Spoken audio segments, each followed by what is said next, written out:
আল্লাহ প্রিয় মাহবুব বান্দারা, কত মানুষ যে কত জায়গায় আটকে আছে, হসপিটাল, দোকানপাট, হোটেল। তারা চেষ্টা করলেও সম্ভব হচ্ছে না আসার জন্য। আল্লাহ যে একজন আছে, বিশ্বাস আরো দ্বিগুণ বেড়ে গিয়েছে। এই আমেরিকার লাল চামড়া সাদা চামড়ার কুকুর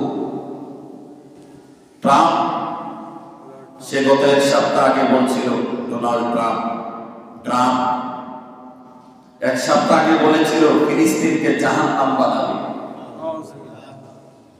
এখন আল্লাহ সুবহানাহু ওয়া তাআলা এমন খেলা দেখাইয়া দিয়েছে, নিজের দেশকে আল্লাহ জাহান্নামের কুণ্ডলী বানাইয়া দিয়েছে। বলে বলি আল্লাহু আকবার।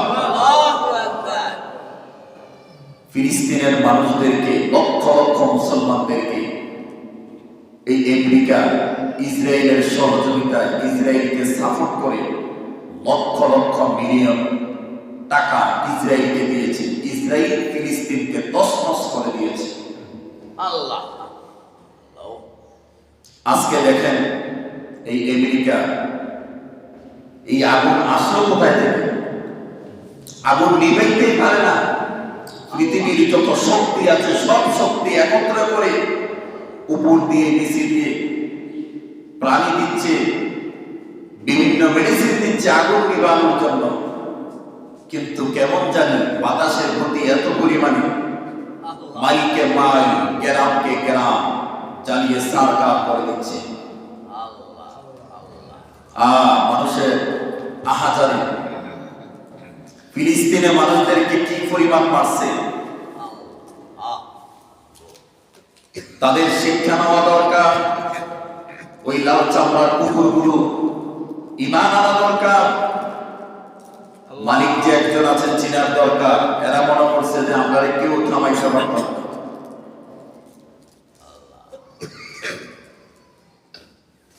এখন দেখেন না, যদি এই আগুন কোন দেশে যদি লাগাইতো, তাইলে ওই দেশে তারা তছনছ করে দিত।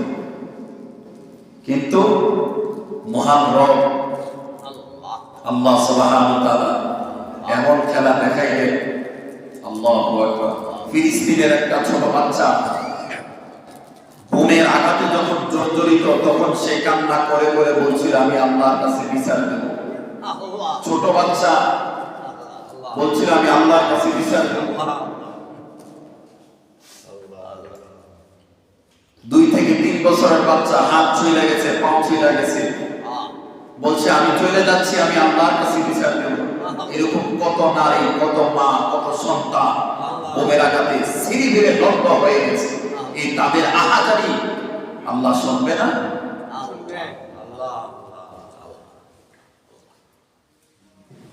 এই আমেরিকা ইসরায়েলকে সহযোগিতা করে লক্ষ লক্ষ মিলিয়ন, কোটি কোটি ডলার দিয়া ফিলিস্তিনকে তছনছ করে দিয়েছে। আর আল্লাহ সুবহানাহু ওয়া তাআলা কোন টাকা পয়সা ছাড়া পুরো আমেরিকা তছনছ করে দিচ্ছে। আল্লাহু আকবার বলবেন না? আল্লাহ ধরে না, ধরলে আল্লাহ ছাড়ে না। জুলুম যেখানে করবা, গজব সেখানেই চলে যাবে।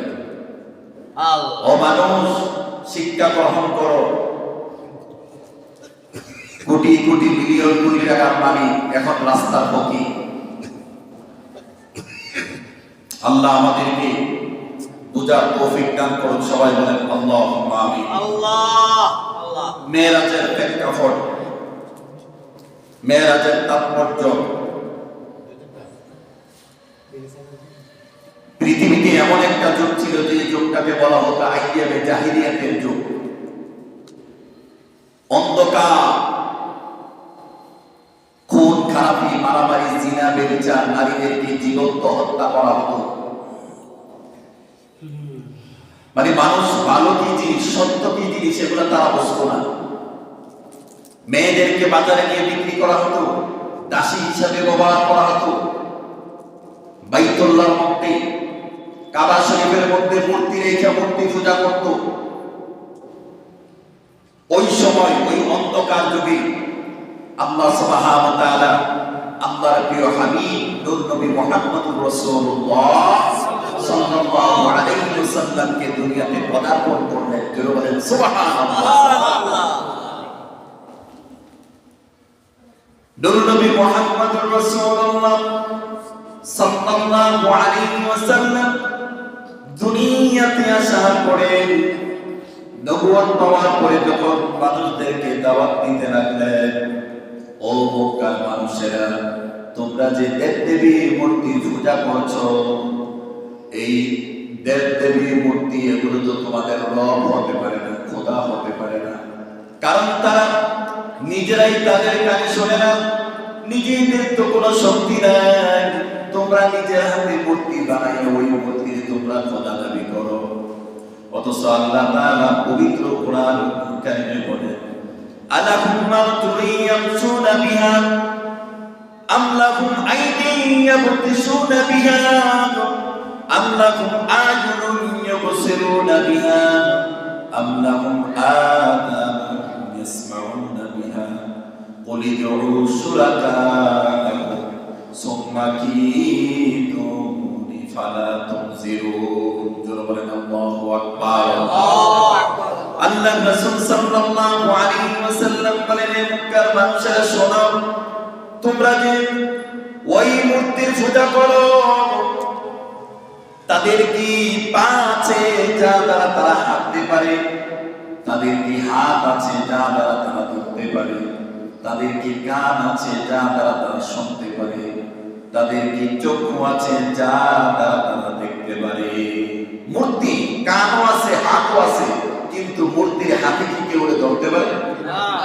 ধরতে পারে? মূর্তিকে হাইটা যাইতে পারে? মূর্তি কি দেখতে পারে কাউকে? কান আছে কিন্তু শুনতে পারে না। মূর্তি কান। ওই মক্কার মানুষগুলো এত বর্বরতার মধ্যে ছিল, এত অন্ধকারের মধ্যে ছিল। ওই অন্ধকারের মধ্যে আল্লাহ তাআলা মানব জাতির হেদায়েতের জন্য আল্লাহ রাহমাতাল লিল আলামিন রহমতের নবীকে নূর করে আল্লাহ দুনিয়াতে পাঠাইছে। সুবহানাল্লাহ।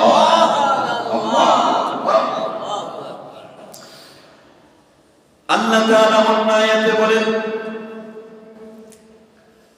এই আয়াতের শেষের দিকে বলেন, তোমরা যে আমি আল্লাহর সাথে শরীক করছো, ওই যাকে তোমরা খোদা মানো তাকে ডাকো, দেখবা তোমাদেরকে সাড়া দেয় কিনা।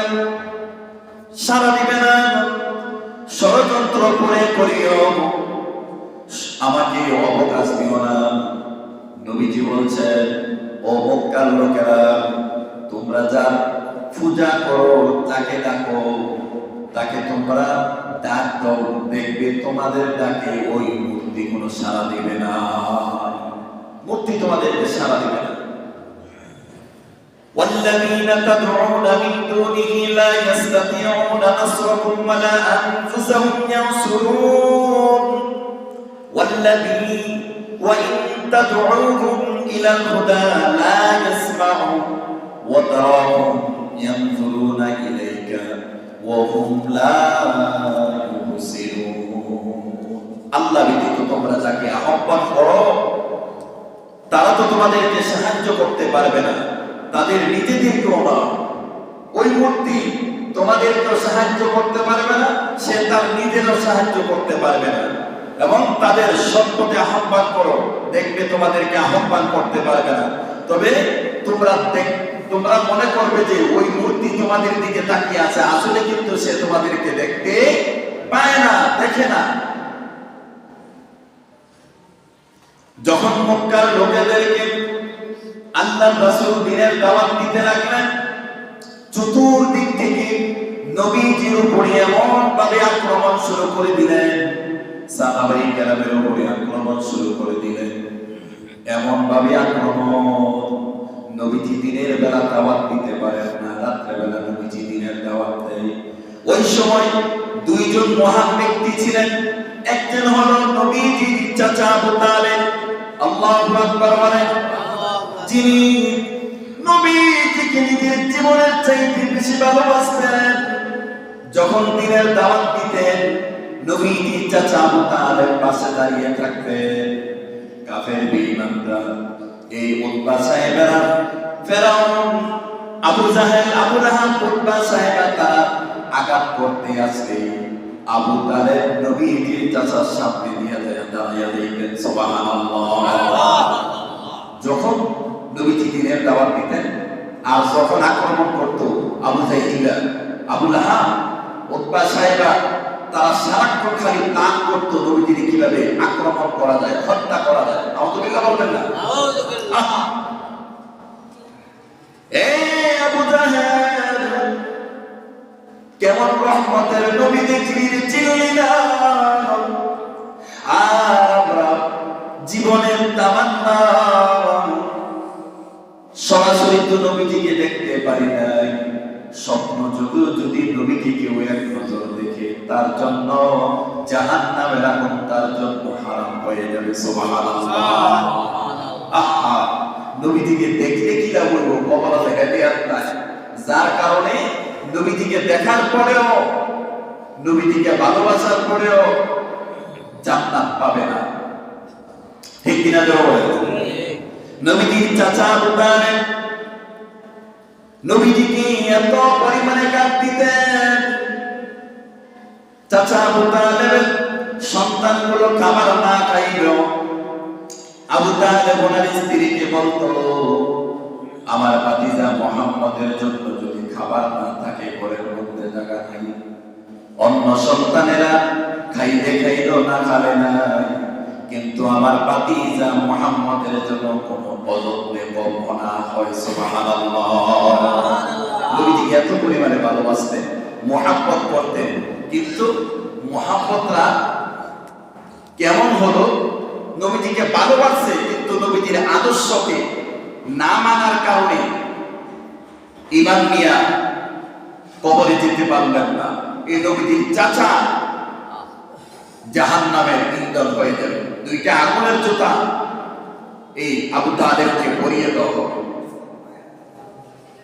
মৃত্যুর সাকরাত যখন শুরু হয়ে গেল, নবীজি এত পরিমাণে কাঁদেন, চাচা, ও চাচা, আপনি আমাকে এত পরিমাণে ভালোবেসেছেন, মুহাব্বত করেছেন, ভালোবেসেছেন, ও চাচা আপনি তো কালিমাটা বললেন না, আপনি শুধু এতটুকু বলেন লা ইলাহা ইল্লাল্লাহ, বাকিটা আমি আল্লাহর কাছে আমি সমাধান করে নেব।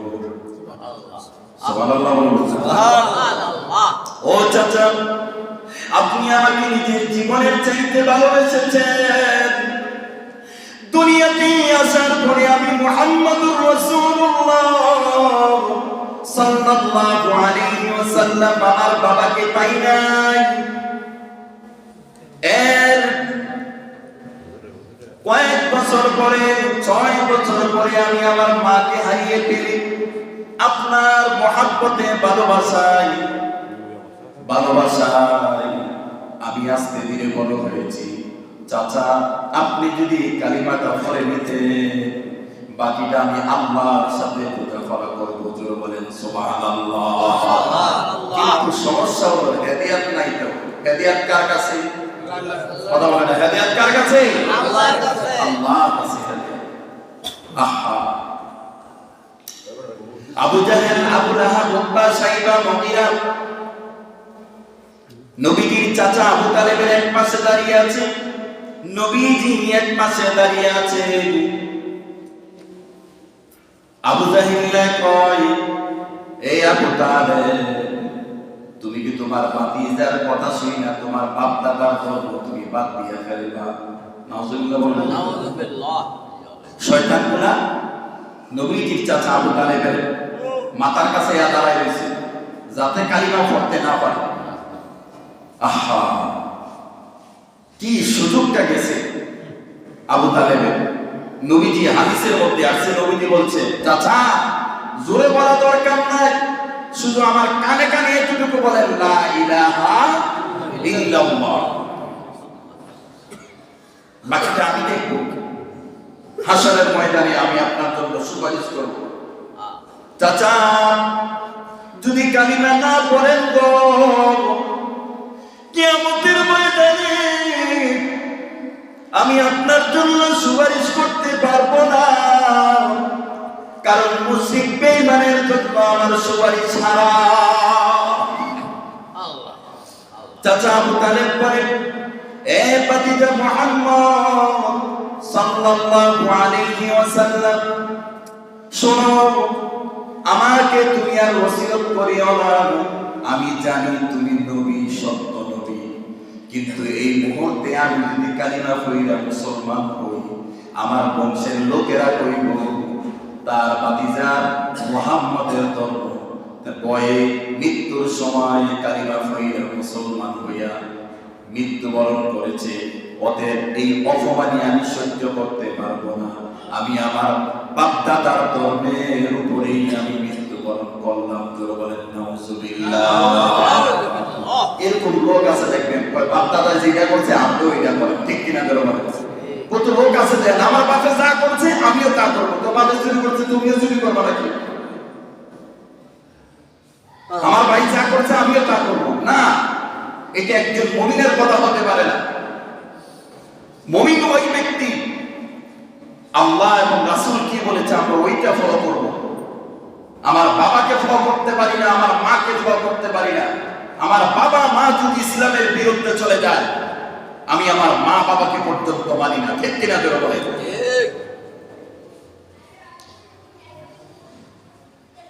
চাচা আবু তালেব ঈমান নিয়ে মৃত্যুবরণ করতে পারে না, এত পরিমাণে নবীজি কেঁদেছেন, কারণ সিয়াবি আবু তালেব, এই আবু তালেব নবীজির সাথে 3 বছর জেল কেটেছেন। যখনই নবীজি যেই জায়গায় আক্রান্ত হইতেন, কাফের বেঈমানেরা আক্রমণ করতেন, চাচা আবু তালেব গিয়েও ওই মুহাম্মদকে নবীজিকে বাঁচাইতেন, কিন্তু ভালোবাসতেন, কিন্তু নবীজির আদর্শকে মানছেন না। যার কারণে নবীজিকে ভালোবাসছে ঠিক, কিন্তু ঈমান নিয়ে মরতে পারে না। জিবরাইল আলাইহিস সালাতু ওয়াস সালাম বলে, ইয়া রাসূলুল্লাহ, ইয়া হাবিবাল্লাহ, ও নবীজি, আপনার চাচার জন্য আপনি এত পেরেশানি কেন হন? হেদিয়াত তো আপনার কাছেও নাই, হেদিয়াত কার কাছে? আল্লাহর কাছে। আল্লাহর কাছে। আল্লাহ যাকে হেদিয়াত দিবে কেউ তাকে পথভ্রষ্ট করতে পারে না, আর যাকে আল্লাহ পথভ্রষ্ট করবে, যে নষ্ট হবে, পৃথিবীর কেউ তাকে হেদিয়াত দিতে পারবে না। কিন্তু হেদিয়াতের পথে আসতে হবে। যদি খালি বলতো লা ইলাহা ইল্লাল্লাহ, নবীজি আবু তালেবের সমস্ত শরীর মুছে দিলেন, থুতু মোবারক নিয়ে সমস্ত শরীর মুছে দিলেন। এই জন্য শরীরের মধ্যে কোনো আগুন টাচ করবে না। কিন্তু কিয়ামতের ময়দানে জাহান্নামের মধ্যে আল্লাহ তাআলা ছোট যে শাস্তি, 2টা আগুনের জোতা আবু তালেবের পায়ের মধ্যে পরাইয়া দিবে। নাউজুবিল্লাহ। শুধু 2টা আগুনের জোতা পরাই দিবে, এটার তাপে মাথার মগজ টকটক করে ফুটতে থাকবে, মোমের মতো বলতে থাকবে। ভাইও, অনেকে কই নবীরে ভালোবাসি, তো নবীরে ভালোবাসেন, নবীর সুন্নত মানেন নাকি? নবীর আদর্শটা মানেন নাকি? এই ভালোবাসা দিয়া জান্নাতে যাওয়া যাইত না, ঠিক কিনা? জোরে বলে। কারণ যদি খালি ভালোবাসা দিয়া জান্নাতে যাওয়া যাইত, সবার আগে নবীর চাচা আবু তালেব জান্নাতে যাইত, ঠিক কিনা? জোরে বলে। দেখেন না আপনি কি ভালোবাসেন নবীজি? এই চাচা আবু তালেব, নবীজির চাচা আবু তালেব 3 বছর নবীজির লগে, এই ভাতিজা মুহাম্মদের জন্য 3 বছর জেল খাটছে, গাছের পাতা খাইছে, এক গোড়া ছিল। আজকে আমাদের মধ্যে নবীজির সুন্নত, নবীজির আদর্শ আমাদের মধ্যে নাই। আমরা নেতা মুহাম্মদুর রাসূলুল্লাহকে মানি না, নেতা মানি আমরা ওই বিভিন্ন দেশের খেলোয়াড়, ঠিক কিনা? আমেরিকা কত শক্তিধর, এই ট্রাম্প কইছে ফিলিস্তিনে জাহান্নাম বানাইব, তখন নিজে জাহান্নামের কন্ট্রোলার হইতে হইয়া এখন ফিলিস্তিনে যুদ্ধ বন্ধ করছে আগুনের ঠেলা, ঠিক কিনা জোরে বলে? ফিলিস্তিন এখন যুদ্ধ বন্ধ করছে, মুসলমানদেরকে নিতেছে আগুন নিবানের লাগে, আযান দেওয়ার লাগে। আল্লাহু আকবার কইতেন না? আল্লাহু আকবার। ফ্লেম দিয়ে পানি ফালাইতেছে, এরপরে বিভিন্ন পাউডার ফালাইতেছে, যে পাউডার ফালাইলে আগুন নিবে, কিন্তু পাউডার ফালাইলে কিচ্ছু হয় না, আগুন আরো বাড়ে। ফায়ার সার্ভিস ৭০,০০০ ফায়ার সার্ভিস, যত শক্তিশালী গাড়ি আছে পানির ট্যাঙ্কি নিয়ে আমেরিকাতে গেছে। এই যে পানি এগুলা কোথায় যায়, মাগার আগুন বন্ধ হয় না। আর আগুনের এত স্পিড, মানে মধুফোকের মতো আগুনগুলা বাতাসে নিয়ে যাইতেছে, কাঁচা গাছগুলাকে ধরতেছে, জ্বালাইয়া আগুনের কয়লা গুলো উইরা উইরা বাড়িতে চলে যাইতেছে, গাছে চলে যাইতেছে, জঙ্গলে চলে যাইতেছে, চলতেছে, সামনের দিকে অগ্রসর হইতেছে। বলে গজব গজব। ওই আবাবিল পাখি যেমনি ছিল এই এমনি। আর ওই জায়গার মধ্যে জিনা, বেবিচার, মদ, নেশা, গাঁজা এমন কোন জিনিস নেই যে ওখানে চলতো না।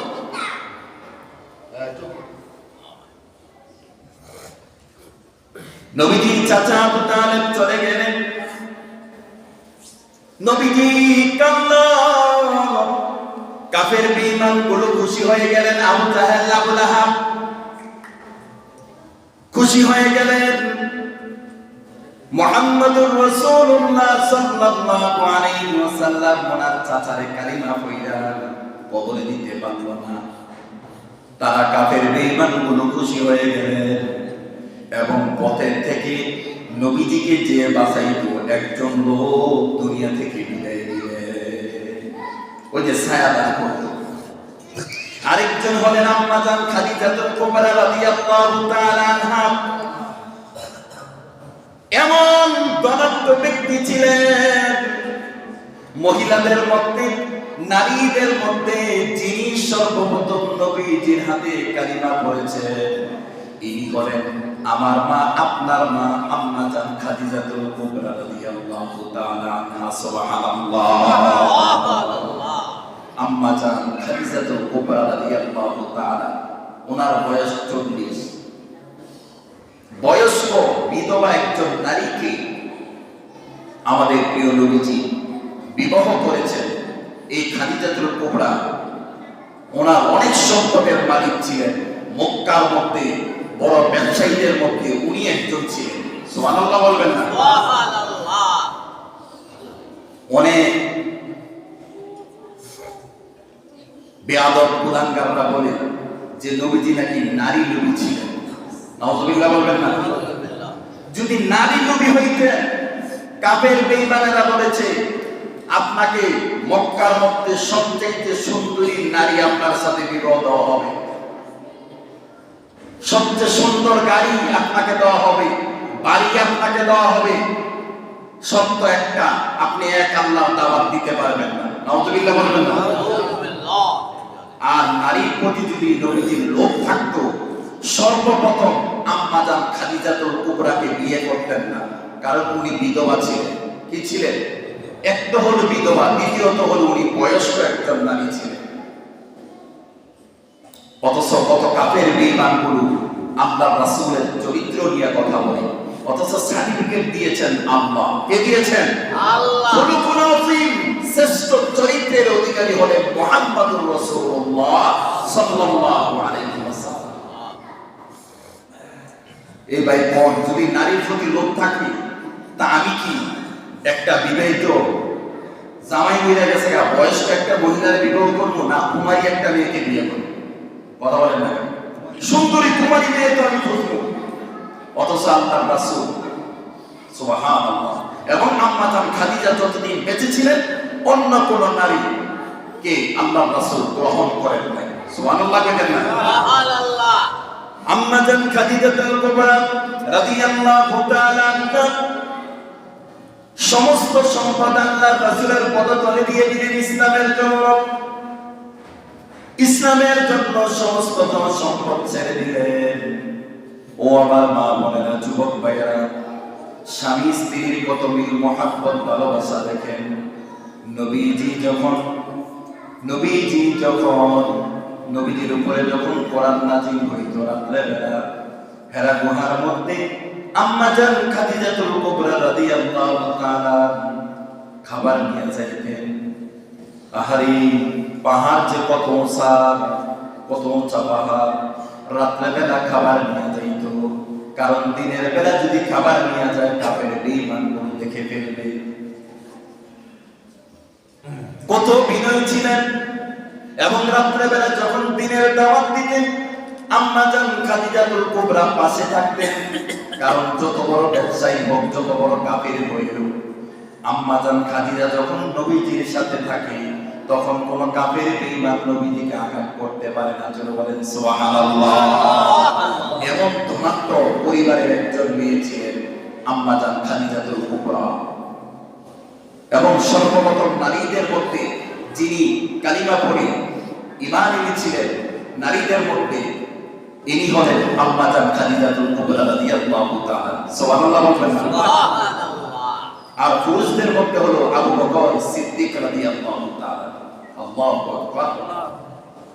আম্মা জান খাদিজাতুল কুবরা রাদিয়াল্লাহু তাআলা মৃত্যুর সময় যখন চলে আসলো শুধু কান্দে আর কান্দে।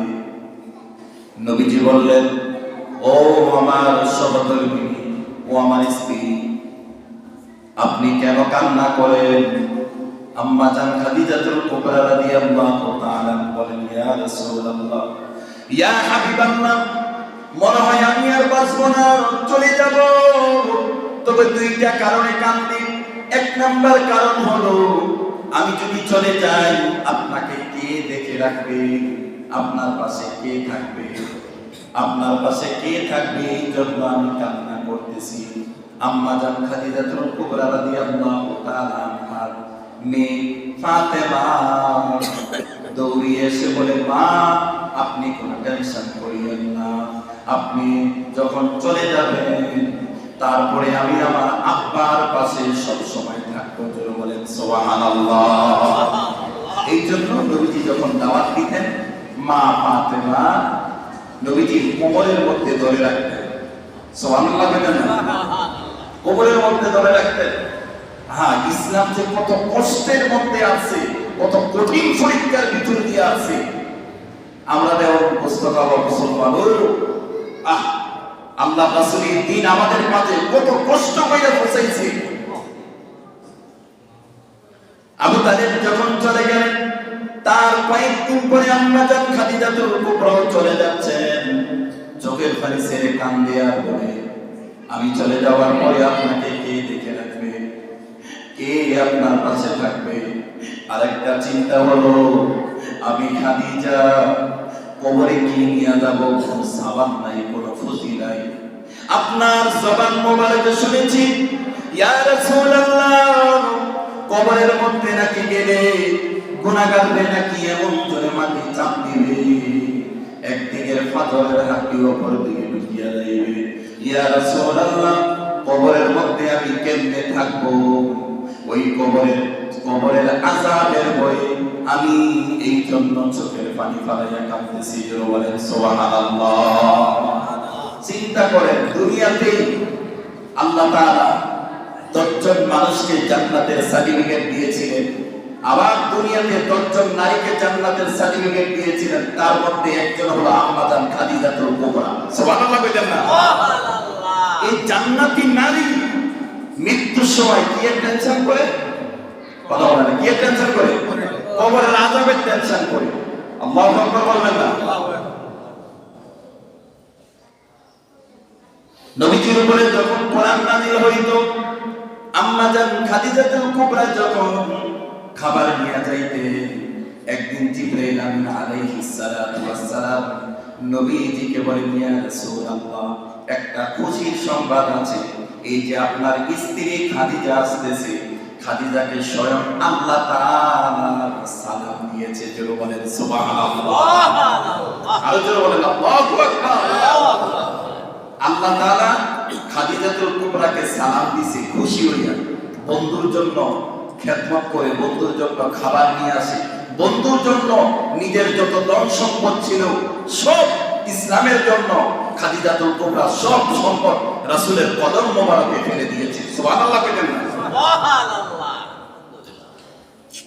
নবীজি একটা চিৎকার দিয়ে বলে, খাদিজা তোমার কপাল বড় ধন্য, তোমার কপাল বড় ভালো, তোমার জীবনটা বড় ধন্য।